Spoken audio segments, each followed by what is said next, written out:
రాజమండ్రికి చెందిన మెడికల్ విద్యార్థిని ప్రియాంక ఆరోగ్య పరిస్థితి మరింత విషమంగా ఉన్నట్లు తెలుస్తోంది. 6 రోజులుగా మృత్యువుతో ప్రియాంక పోరాడుతోంది. మద్యం మత్తులో ప్రియాంకను యువకులు ఢీకొట్టారు. తలపై నుంచి కారును పోనిచ్చారు. ఈ ఘటనలో ప్రియాంక బ్రెయిన్ డెడ్ అయింది. ప్రస్తుతం హైదరాబాద్లోని ఓ ఆసుపత్రిలో ఐసీయూలో ప్రియాంకకు చికిత్స కొనసాగుతోంది.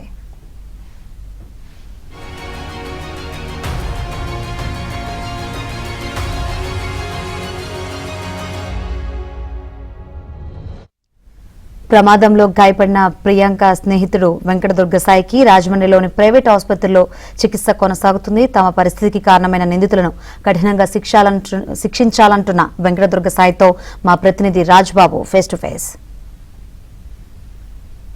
ఈ నెల 3వ తేదీన రాజమండ్రిలో ప్రసాద్ ఆదిత్యమాలలో స్కూటీపై వెళుతున్న ఇద్దరు మెడికోలను కారుపై వెళుతున్న ఇద్దరు యువకులు మద్యం మత్తులో ఢీకొట్టారు.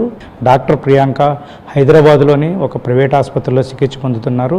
ఈ ప్రమాదంలో గాయపడిన అంటే స్కూటీని నడుపుతున్న డాక్టర్ వెంకట దుర్గసాయి ప్రస్తుతం జిఎస్ఎల్లో పీజీ రేడియాలజీ విభాగంలో పీజీ చేస్తున్నారు. అంటే ప్రస్తుతం ఈయన ప్రమాదం నుంచి బయటపడ్డారు. ఈయనకు కూడా తీవ్ర గాయాలయ్యాయి. ఇప్పుడు ప్రస్తుతం మనతో మాట్లాడేందుకు పీజీ విద్యార్థి డాక్టర్ వెంకట దుర్గసాయి ఉన్నారు. మనం ఆయనతో మాట్లాడదాం. సార్ చెప్పండి, అంటే ఈ నెల 3వ తారీఖున అసలు ప్రసాదాదిత్యమల్లో ఏం జరిగింది? మేము స్పైడర్ మ్యాన్ సినిమా చూడడానికి వెళ్ళామండి. ఫస్ట్ షోకి వెళ్ళాము. సినిమా చూసి కంప్లీట్ చేసుకుంటూ ఎగ్జిట్ గేట్ దగ్గర ఉన్నామండి. ఉన్నప్పుడు మా ముందు ఒక కార్ ఆగి ఉంది, తార్ అనుకుంటా. సెక్యూరిటీ సిబ్బంది గేట్ క్లోజ్ చేయడానికి ట్రై చేసింది. మళ్ళీ ఆ కార్ని వెళ్ళనిచ్చి మళ్ళీ వెంటనే గేట్ క్లోజ్ చేస్తున్నారు. ఎవరైనా ఏం చేస్తారని గేట్ క్లోజ్ చేస్తున్నారంటే ఆగుంటాం కదా. ఆగి ఉన్నప్పుడు వెంటనే వెనకాల నుంచి ఒక కారు వచ్చి డాష్ ఇచ్చింది. డాష్ ఇచ్చినప్పుడు మేము ఇద్దరం వెనక్కి తిరిగి చూస్తాం. చూసుకోండి కొంచెం అన్నట్టు, ఎవరైనా అంతే కదా. వెనక్కి తిరిగినప్పుడు సెక్యూరిటీ వాళ్ళు కూడా అక్కడ చెప్తున్నారు కొంచెం చూసుకోండి అని చెప్పి. అయినా కానీ మళ్ళీ గేట్ వాళ్ళు క్లోజ్ చేయడానికి ట్రై చేశారండి. అవి గేట్ క్లోజ్ చేయడానికి ట్రై చేశారు. మా బండి ఎదురుగుండా ఏమో సెక్యూరిటీ గార్డ్ నుంచి ఉన్నాడు. మేము ఎట్టి వెళ్ళడానికి లేదు. రెండోసారి గుద్దినప్పుడు నేను వెనక్కి తిరిగే టైం కూడా లేదు. మూడోసారి గుద్దుకుంటా మీద ఎక్కించేసి తీసుకెళ్ళిపోయారు. అంటే అప్పుడు మీకు ప్రమాదం జరిగినప్పుడు వెంటనే సెక్యూరిటీ సిబ్బంది స్పందించడం కానీ మిమ్మల్ని ఆసుపత్రికి తరలించడం కానీ ఏమైనా జరిగిందా?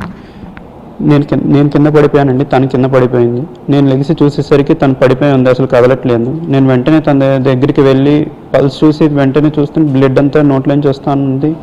ఇంకా హెల్ప్ అని అరిచాను. చుట్టూ జనాలు వచ్చారు. వాళ్ళు కాల్స్ చేస్తున్నారు కానీ ఎవరు రియాక్ట్ అవ్వట్లేదు. అంటే ప్రస్తుతం డాక్టర్ ప్రియాంక హైదరాబాద్లో చికిత్స పొందుతున్నారు. వెంటిలేటర్ మీద బ్రెయిన్ డెడ్ అయింది అని చెప్తున్నారు. మీరు ఆ కుటుంబ సభ్యులతో మాట్లాడడం కానీ ఏం చేశారే? నేను మాట్లాడుతూనే ఉన్నానండి. ఇక్కడ స్వతంత్ర ఉన్నప్పుడు అక్కడే ఉన్నాను. స్వతంత్ర నుంచి వెళ్ళిపోతున్నప్పుడు కూడా నేను అక్కడ డైలీ వాళ్ళ సెకండ్ చైల్డ్ వాళ్ళ హస్బెండ్ ఆయనతో మాట్లాడుతున్నానండి. ఆయన బ్రెయిన్ డెడ్ అని చెప్పారు. ఇంకా ఆర్గన్ డొనేషన్కి అది చూస్తున్నాం అని చెప్పారు. అంటే ప్రియాంక ఫాదర్ కూడా చెప్తున్నారు, అంటే సెక్యూరిటీ వాళ్ళకి ఇద్దరు ఎవరైతే ప్రమాదానికి కారణమయ్యారో ఇద్దరు యువకులు దశ్వంత్, ఆండ్రూ జోసెఫ్ అనే ఇద్దరు యువకులు కూడా మద్యం మత్తులో సెక్యూరిటీ వాళ్ళతో గొడవ పడ్డారు. వాళ్ళతో గొడవ నేపథ్యంలోనే గేటు నుంచి బయటకు వెళ్ళే నేపథ్యంలో వాళ్ళని అడ్డుకునేందుకు సెక్యూరిటీ సిబ్బంది ప్రయత్నం చేసిన నేపథ్యంలో మీ స్కూటీని ఢీకొట్టారు అనేది ప్రియాంక తండ్రి కూడా ఆరోపిస్తున్నారు. మీరేం చెప్తారు? వీళ్ళు ఆల్కహాల్ మద్యం మత్తులో వండి గుద్దారు, ఇంటెన్షనల్గా గుద్దారు అనేది ఇన్వెస్టిగేషన్లో తేలాలండి, ఖచ్చితంగా తేలాలి. ఎందుకంటే ఫస్ట్ టైం, రెండోసారి, మూడోసారి ఒక వ్యక్తి గుద్దాడు అంటే అది ఉన్మాదం అనుకోవచ్చు, ఏమనుకోవచ్చు, మనం ఇంకా అది ఇన్వెస్టిగేషన్లో ఎవిడెన్స్తో తేలాల్సిందే అది. అంటే ఇప్పటికే రాష్ట్ర ముఖ్యమంత్రి చంద్రబాబు నాయుడు మీ ప్రమాదంపై చాలా సీరియస్గా స్పందించారు. నిందితులిద్దరినీ కూడా అరెస్ట్ చేయడం జరిగింది, రిమాండ్కి కూడా పంపారు.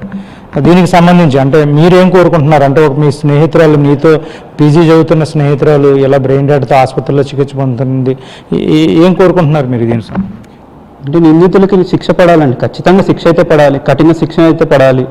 అంటే మీరికి ప్రమాదం 3వ తారీఖు జరిగింది. ఈ నెల 3వ తారీఖున మీరు సినిమా చూస్తున్న సమయంలో రాత్రి బయటకు వస్తున్న సమయంలో ఈ సంఘటన జరిగింది. అంటే 3 రోజుల తర్వాత 6వ తారీఖు తర్వాత ఈ విషయం వెలుగులోకి వచ్చింది.